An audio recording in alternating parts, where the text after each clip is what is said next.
श्रीमद् भागवत महापुराण स्कंद 5वां अध्याय 21वां सूर्य के रथ और उसकी गति का वर्णन।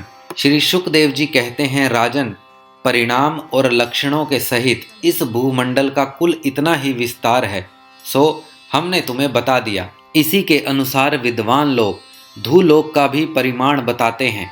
जिस प्रकार चना मटर आदि के दो दलों में से एक का स्वरूप जान लेने से दूसरे का भी जाना जा सकता है, उसी प्रकार भूलोक के परिमाण से ही धूलोक का भी परिमाण जान लेना चाहिए। इन दोनों के बीच में अंतरिक्ष लोक है, यह इन दोनों का संधि स्थान है। इसके मध्य भाग में स्थित ग्रह और नक्षत्रों के अधिपति भगवान सूर्य अपने ताप और प्रकाश से तीनों लोकों को तापते और प्रकाशित करते रहते हैं। वे उत्तरायण, दक्षिणायन और विश्वत नाम वाली क्रमशः मंद, शीघ्र और समान गतियों से चलते हुए समयानुसार मकरंद आदि राशियों में ऊपर नीचे और समान स्थानों में जाकर दिन रात को बड़ा, छोटा या समान करते हैं।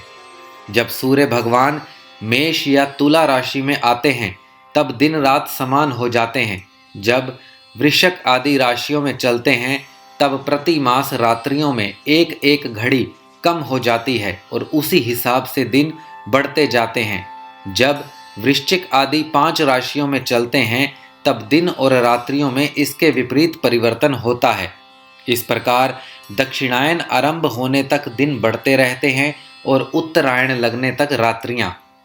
इस प्रकार पंडित जन मानसोत्तर पर्वत पर सूर्य की परिक्रमा का मार्ग 9,51,00,000 योजन बताते हैं। उस पर्वत पर मेरु के पूर्व की ओर इंद्र की देवधानी, दक्षिण में यमराज की संयमनी, पश्चिम में वरुण की निम्लोचनी और उत्तर में चंद्रमा की विभावरी नाम की परियां हैं। इन परियों में मेरु के चारों ओर समय समय पर सूर्योदय, मध्या और सायंकाल और अर्धरात्रि होते रहते हैं। इन्हीं के कारण संपूर्ण जीवों की प्रवृत्ति या निर्वृत्ति होती है। राजन, जो लोग सुमेरु पर रहते हैं उन्हें तो सूर्यदेव सदा मध्याकालीन रहकर ही तापते रहते हैं। वे अपनी गति के अनुसार अश्विनी आदि नक्षत्रों की ओर जाते हुए यद्यपि मेरु को बाईं ओर रखकर चलते हैं तो भी सारे ज्योतिर्मंडल को घुमाने वाली निरंतर दाईं ओर बहती हुई प्रवाह वायु द्वारा घुमा दिए जाने से वे उसे दाईं ओर रखकर चलते जान पड़ते हैं।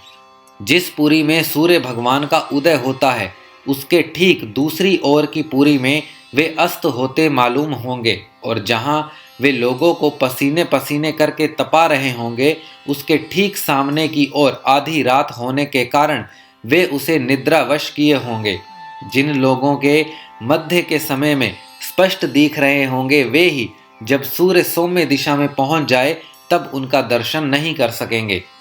सूर्यदेव जब इंद्र की पुरी से यमराज की पुरी की ओर चलते हैं तब 15 घड़ी में वे 2.25 करोड़ और 12.5 लाख योजन से कुछ 25,000 योजन अधिक चलते हैं।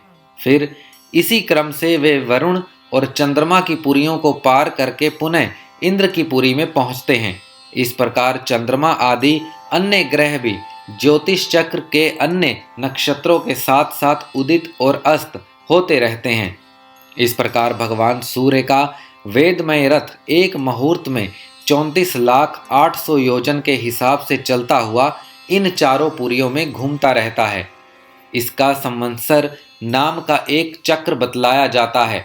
उसमें मास रूप 12 अरे हैं, ऋतु रूप 6 नेमियां हैं, 3 चौमासे रूप 3 नाभि हैं।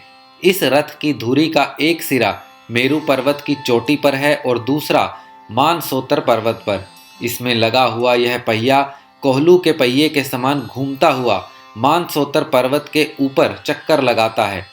इस धुरी में जिसका मूल भाग जुड़ा हुआ है ऐसी एक धुरी और है, वह लंबाई में इससे चौथाई है। इसका ऊपरी भाग तैल यंत्र के धुरे के समान ध्रुव लोक से लगा हुआ है। इस रथ पर बैठने का स्थान 36 लाख योजन लंबा और 9 लाख योजन चौड़ा है। इसका जुआ भी 36 लाख योजन ही लंबा है। इसमें अरुण नाम के सारथी ने गायत्री आदि छंदों के से नाम वाले 7 घोड़े जोत रखे हैं। वे ही इस रथ पर बैठे हुए भगवान सूर्य को ले चलते हैं। सूर्य देव के आगे उन्हीं की ओर मुंह करके बैठे हुए अरुण उनके सारथी का कार्य करते हैं।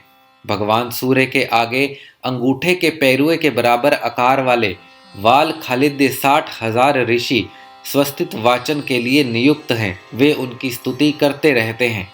इसके अतिरिक्त ऋषि, गंधर्व, अप्सरा, नाग, यक्ष, राक्षस और देवता भी, जो कुल मिलाकर 14 हैं, किंतु जोड़े से रहने के कारण 7 गण कहे जाते हैं, प्रत्येक मास में भिन्न भिन्न नामों वाले होकर अपने भिन्न भिन्न कर्मों से प्रत्येक मास में भिन्न भिन्न नाम धारण करने वाले आत्मस्वरूप भगवान सूर्य को दो दो मिलकर उपासना करते हैं।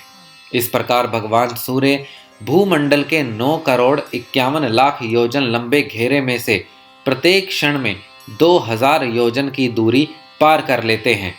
श्रीमद् भागवत महापुराण स्कंद 5वां अध्याय 21वां समाप्त।